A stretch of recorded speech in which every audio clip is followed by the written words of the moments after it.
Future nurses, तो कैसे हैं आप लोग। उम्मीद करती हूँ स्वस्थ होंगे, मस्त होंगे, ज़बरदस्त होंगे और आज संडे का मज़ा ले रहे होंगे। इसके साथ थोड़ी सी पढ़ाई भी कर लेंगे। तो इससे पहले हमने गायनोकोलॉजिकल डिसऑर्डर में बहुत सारे डिसऑर्डर्स डिस्कस किए हैं, पढ़े हैं, जैसे कि रिट्रोफ्लेक्शन, रिट्रोवर्जन। उसके साथ हमने माल प्रेजेंटेशन वगैरह पढ़े हैं। इसके साथ साथ cord presentation, cord prolapse. So today we will discuss about uterine fibroids. So we will deal with uterine fibroids. In uterine fibroids, we will discuss about definition, causes, malignant uterine fibroids or benign uterine fibroids. We will differentiate these two benign cells. Further, we will discuss about clinical features, management. Management can be divided into two parts, medical and surgical.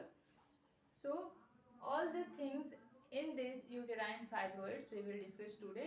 So let's begin. Uterine fibroids.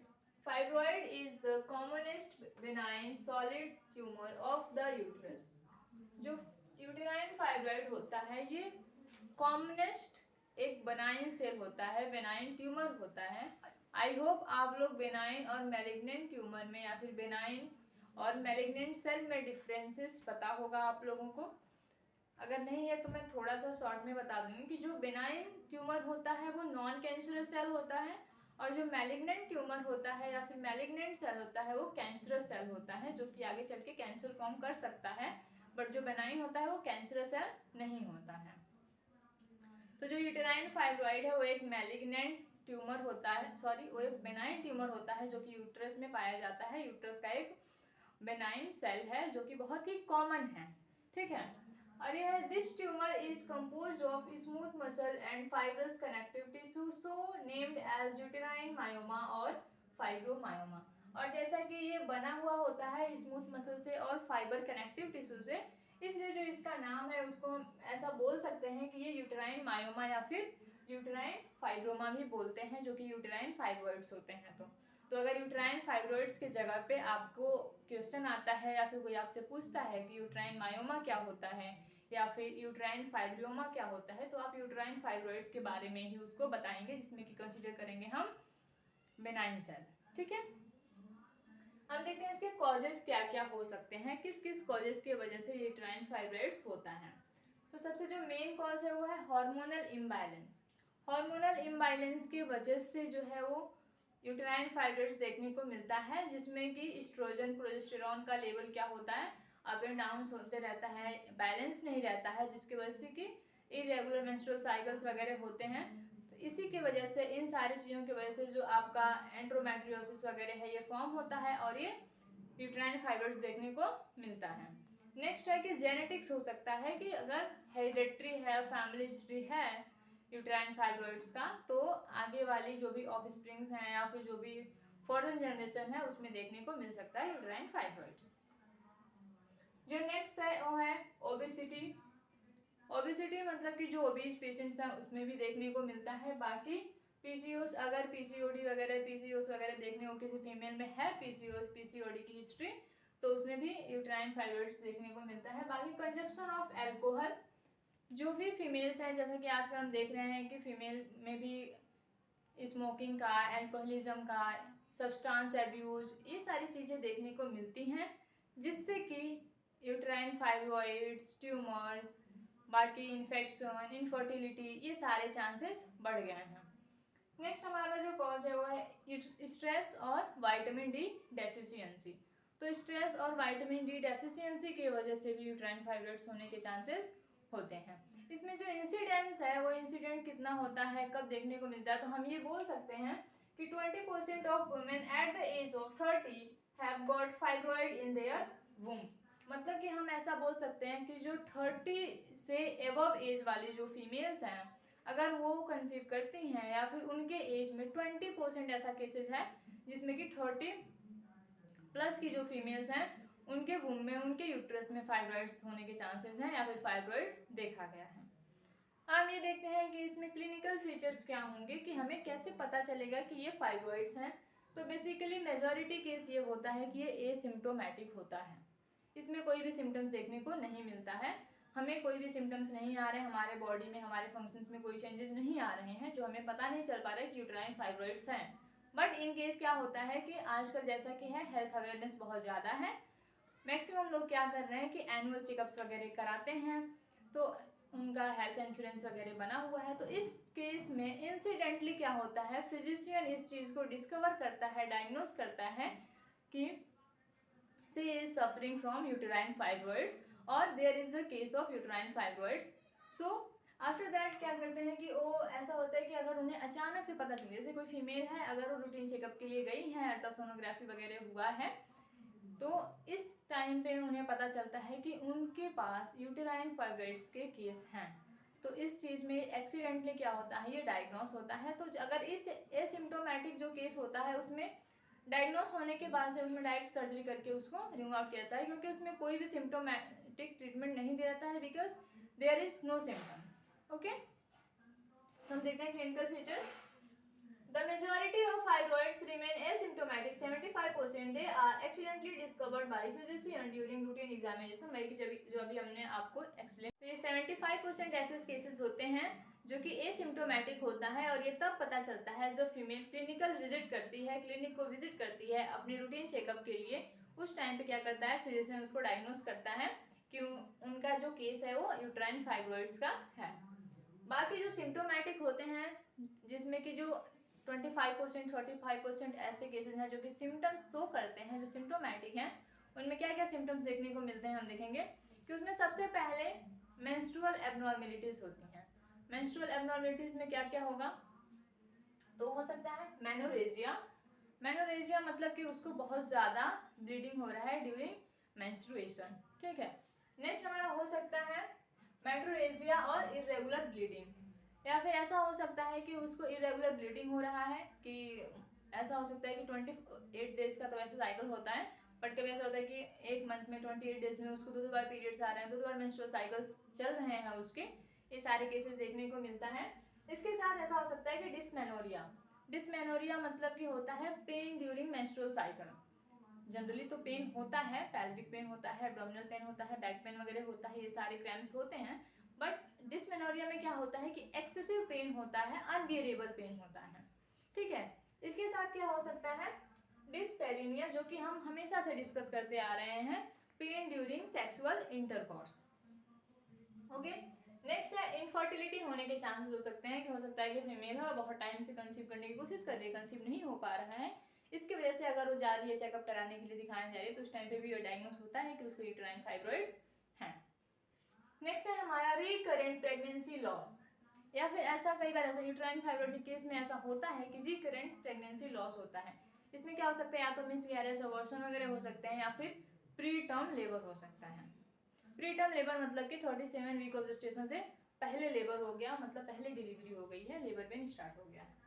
Next है lower abdomen या फिर pelvic pen होगा, मतलब कि lower abdomen निचले भाग में pen होगा, उसके साथ से पैल्विक पेन भी हो सकता है। नेक्स्ट है एब्डोमिनल इनलार्जमेंट, और कई बार ऐसा होता है कि यूट्राइन फाइब्रॉइड्स की वजह से जो यूट्रस होता है वो इनलार्जमेंट होता है, अगर यूट्रस इनलार्जमेंट होता है तो एब्डोमेन भी इनलार्जमेंट हो जाता है, ये सारी चीज़ें देखने को मिलती हैं। तो ये हमारा किस में आता है, सिम्प्टोमेटिक में, क्योंकि जो हमारा यूट्राइन फाइब्रॉइड्स है जनरली तो 75% केसेज ऐसे होते हैं जो कि एसिम्प्टोमेटिक है, पर जो 25 या फिर 30% जो केसेस हैं सिम्प्टोमेटिक हैं, तो उसमें ये सारे सिम्टम्स देखने को मिलता है।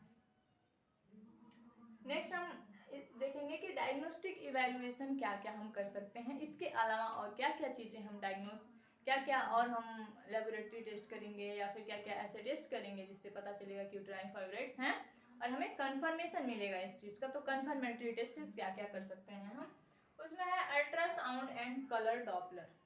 अल्ट्रासाउंड करते हैं, कलर डॉपलर करते हैं। देखो पहले तो जो इस एसिम्प्टोमेटिक था वो तो ऐसे ही रूटीन चेकअप में पता चला था, क्योंकि उस टाइम जो भी अल्ट्रासोनोग्राफी MRI वगैरह हुआ होगा, बट अगर ये सिम्टम्स दिख रहे हैं, सिम्टम्स के बाद से जो फीमेल है वो विजिट करती है क्लिनिक को, उसके बाद से जो टेस्ट होते हैं वो क्या होते हैं, सबसे पहले कि हिस्ट्री कलेक्शन, फिजिकल एग्जामिनेशन, ये हमारा शुरू से चलता आ रहा है, तो इसको तो हम करते ही करते हैं। उसके बाद से जो मेन चीज़ें हैं यहाँ पे मैं डिस्कस करूँगी, तो वो है ultrasonography and colour Doppler. Next हम कर सकते हैं सेलाइन इन्फ्यूजन सोनोग्राफी, सेलाइन इन्फ्यूजन सोनोग्राफी में ऐसा होता है कि पहले हम क्या करते हैं कि नॉर्मल सेलाइन जो भी होता है उसको इन्फ्यूज करते हैं, उसके बाद सोनोग्राफी करते हैं, जिससे कि हमें पूरा क्रिस्टल क्लियर चीज़ें देखने को मिलती हैं। नेक्स्ट हम कर सकते हैं MRI, मैग्नेटिक रेजोनेंस इमेजिंग। हमारा MRI के बाद लेप्रोस्कोपी, हिस्ट्रोस्कोपी। लेप्रोस्कोपी मतलब ये होता है कि लेप्रोटोमी, जो कि एब्डोमेन वगैरह को हम विजुअलाइज करते हैं। हिस्ट्रोस्कोपी मतलब कि यूट्रस को देखते हैं। नेक्स्ट है यूटेराइन क्यूरिटेज। यूटेराइन क्यूरिटेज जो है वो हमारा डायग्नोसिस भी करता है और ट्रीटमेंट भी करता है। मतलब कि अगर यूटेराइन फाइब्रॉइड्स वगैरह हैं, उसकी साइज कम है, ये सारी चीज़, इसमें ये क्यूरिटेज करता है, इसमें हम उसको क्लीन कर सकते हैं, हम उसका ट्रीटमेंट कर सकते हैं। बट सेम एज ये क्या होता है कि इसको हम यूज़ करते हैं एज अ डायग्नोस्टिक पर्पज़, क्योंकि जब यूटेराइन क्यूरिटेज हम यूज़ करते हैं तो उसमें जो भी सैंपल्स आता है उसको हम लेबोरेटरी भेजते हैं कल्चर के लिए, जिससे कि हमें पता चलता है कि ये कोई इन्फेक्शन है, कोई फाइब्रॉइड्स है, कोई ट्यूमर है कि क्या है। इसके साथ ही हम इसको अगर थेरेप्यूटिक यूज़ के लिए देखा जाए तो इसमें हम थेरेप्यूटिक यूज़ भी करते हैं, जिसमें कि आपका यूटेराइन क्यूरिटेज या फिर डायलेशन एंड क्यूरिटेज होता है। इसके बाद से हम देखेंगे कि मैनेजमेंट क्या क्या है। मैनेजमेंट में हम दो तरह से मैनेजमेंट कर सकते हैं, मेडिकल एंड सर्जिकल। बाकी अपना जो नर्सिंग मैनेजमेंट है वो तो है। तो जो हमारा मेडिकल मैनेजमेंट है, जनरली मेडिकल मैनेजमेंट में हम सिम्टोमेटिक ट्रीटमेंट करते हैं। ये जो ट्रीटमेंट है ये सिम्टोमेटिक ट्रीटमेंट है, क्योंकि ये उन यूटेराइन फाइब्रॉइड्स के लिए है जो कि सिम्टम शो करते हैं।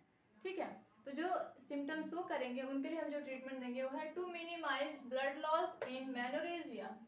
तो सबसे पहले कि देखो, अगर हमें इसको ट्रीट करना है तो सबसे पहले सिम्टम्स को सबसाइड करेंगे। अगर सिम्टम्स जो है वो कम नहीं होगा तो उसको हम आगे ट्रीट नहीं कर पाएंगे। तो क्योंकि जो मेनोरेजिया है वो बहुत बड़ा सिम्टम्स है, क्योंकि उसको बहुत ज़्यादा ब्लीडिंग हो रहा है। इस टाइम हमें क्या करेंगे, सबसे पहले हमें ब्लीडिंग को रोकना है, तो उसको रोकने के लिए हम क्या करेंगे, माइफेप्रिस्टोन देंगे। इसके बाद जो नेक्स्ट है हमारा to reduce volume of fibroid, और जो फाइब्रॉइड का वॉल्यूम है उसको कम करेंगे, उसको श्रिंक करने के लिए हम क्या देंगे, डोनाजोल। नेक्स्ट है अदर सिम्टोमेटिक ट्रीटमेंट। इसके साथ साथ हम डिपेंड करता है कि क्या क्या सिम्टम्स शो हो रहे हैं पार्टिकुलर पेशेंट में, तो उस सिम्टम्स के अकॉर्डिंग हम उसको मैनेजमेंट देते हैं। इसके बाद जो है हमारा वो है सर्जिकल मैनेजमेंट। तो सर्जिकल मैनेजमेंट में हम क्या करते हैं कि देखो, अगर एसिम्टोमेटिक है तो उसमें तो हम डायग्नोसिस वगैरह करके सर्जिकल मैनेजमेंट ही देते हैं, लेकिन जो सिम्टोमेटिक है उसमें हम पहले सिम्टम्स को रिड्यूस करते हैं, सिम्टोमेटिक ट्रीटमेंट देते हैं। उसके बाद से हम क्या करते हैं, अगर वो ठीक हो गया तो ठीक है, वरना अगर कोई कॉम्प्लिकेशन हो रहा है या फिर उसमें भी कुछ रिडक्शन नहीं आ रहा है तो हम फिर क्या करते हैं, सर्जिकल मैनेजमेंट करते हैं।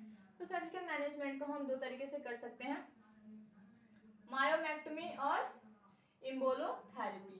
मायोमेक्टमी में हम क्या करते हैं कि जो भी ट्यूमर्स वगैरह हैं उन सब ट्यूमर को, या फिर जो भी मैलिग्नेंट ट्यूमर हैं इनको हम क्या करते हैं, क्योंकि अभी तो हमारे मैलिग्नेंट ट्यूमर देखने, क्योंकि ये तो हमारा सर्वाइकल कैंसर वगैरह में देखेंगे, लेकिन अभी हमारे पास जो भी बेनाइन ट्यूमर है, अभी जो भी चीज़ें, इन सारी चीज़ों को हम रिमूव आउट करते हैं। या फिर उसको एम्बुलोथेरेपी में कर सकते हैं कि उसमें हम क्या करते हैं कि जो भी मेडिसिन वगैरह होती हैं और फिर आपका फेनिल अल्कोहलिक वाला वो सेलाइन होता है, ये सारे फ्लूइड्स, ये सारे लिक्विड हम यूज़ करते हैं और ये इंजेक्ट करते हैं जो फाइब्रॉइड्स है, जो ट्यूमर है यूटेराइन में, उसमें इंजेक्ट करते हैं। और इंजेक्ट करने के बाद जो क्या होता है वो श्रिंक होने लगता है धीरे धीरे, और जब वो धीरे धीरे श्रिंक होता है उसके बाद से हम उसको क्यूरिटेज करके बाहर निकाल देते हैं। तो ये सर्जिकल मैनेजमेंट होता है जो कि हम यूटेराइन फाइब्रॉइड्स में करते हैं। तो आज के लिए बस इतना ही। ये सारी चीज़ें हमने देखा कि यूटेराइन फाइब्रॉइड्स क्या है, यूटेराइन फाइब्रॉइड्स का क्या क्या इंसिडेंट्स हैं, कब कब होते हैं और किस एज ग्रुप में ये ज़्यादा देखने को मिलता है। इसके साथ से इसके कॉजेज़ क्या क्या हो सकते हैं, किस वजह से ये यूटेराइन फाइब्रॉइड्स होने के चांसेस हैं, और इनमें जो फीमेल है, जो पर्सन है, वो सबसे ज़्यादा प्रोन कौन से एज में है। बाकी हमने देखा क्लिनिकल फीचर्स क्या क्या हो सकते हैं इसके साथ ही हमने देखा कि जो यूटेराइन फाइब्रॉइड्स है वो 75% क्या होता है, एसिम्टोमेटिक होता है, बाकी 25 to 30% सिम्टोमेटिक होता है। इसके साथ हमने डायग्नोस्टिक इवैल्यूएशन देखे, डायग्नोस्टिक इवैल्यूएशन के बाद हमने मैनेजमेंट देखे। मैनेजमेंट में हमने मैनेजमेंट को कैटेगराइज किया 2 पार्ट्स में, medical management and surgical management. इसके बाद से हम नेक्स्ट देखेंगे कि हमारा जो नर्सिंग रोल है, नर्सिंग रिस्पॉन्सिबिलिटी या फिर नर्सिंग मैनेजमेंट क्या है। तो इसके लिए हम फीमेल को एक्सप्लेन करेंगे, उनको एजुकेट करेंगे, साइकोलॉजिकल सपोर्ट देंगे और उनको हम बताएंगे कि क्या क्या सिम्टम्स हो सकते हैं। अगर एसिम्टोमेटिक है तो हमें पता है कि आजकल बहुत सारी ऐसी डिजीज कंडीशंस हो रही हैं जो कि एसिम्टोमेटिक है, तो इसके लिए हम उनको एनकरेज करेंगे कि वो अपना रूटीन चेकअप वगैरह, एनुअल चेकअप, ये सारी चीज़ें कराते रहें, जिससे कि जो चीज़ें एसिम्टोमेटिक जो डिजीज कंडीशन है वो भी हमें पता चले, वो भी उसका भी डायग्नोसिस हम बना पाएँ। इसके साथ हम उनको एक्सप्लेन करेंगे कि और क्या क्या सिम्टम्स हो सकते हैं जो कि जो कंडीशन है उसको वर्सन बना सकता है। तो अगर ऐसा कोई सिम्टम्स है तो उन फीमेल्स को, उन पेशेंट्स को हम पहले ही एक्सप्लेन कर देंगे, ताकि अगर उन्हें इस सारी चीज़ों का सामना करना पड़ रहा है तो उनके पास अवेयरनेस रहेगा, उन्हें पता रहेगा कि ये सारी चीज़ें हमें इन्फॉर्म करना है, तो फॉलोअप के लिए आएंगे। बाकी ये सारी चीज़ें इतना है, बाकी आप लोग पढ़िए, अगर कोई डाउट हो तो मुझे कांटेक्ट करिए। बाकी पढ़ो, चैनल पे बने रहो, लाइक सब्सक्राइब एंड शेयर करो अगर समझ में आए तो। इसके साथ all the best, thank you.